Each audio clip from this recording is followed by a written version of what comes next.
Kasang lilinisin lang natin to. Lilinisin natin. Madumi na eh.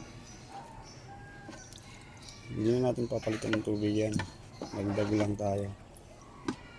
Hindi na tayo magbabawas. Linis lang yan. Ganyan.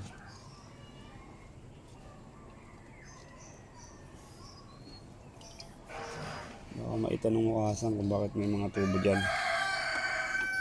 Alaga kasi natin talaga rito kaya cryfish. Ayan.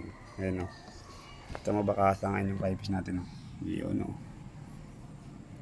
Malaki na yan. Breeder size yan. Kaya lang hindi sila mag-breed. Hindi pa natin kabisado mag-breed ng cryfish. Mahirap din pala. Hindi rin pala basta-basta. Pero hindi tayo susuko. Susubok pa rin tayo mag-breed.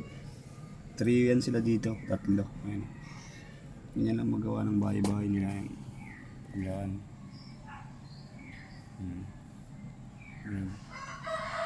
Date ko lang kayo, may cryfish tayo dyan. Gawa ng cryfish natin. Ayun pa yung isa nakakapit dun oh. Cryfish. Alam ko yan yung lalaki.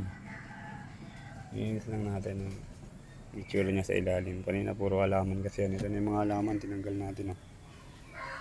Hindi na kasi makita eh. Ayan.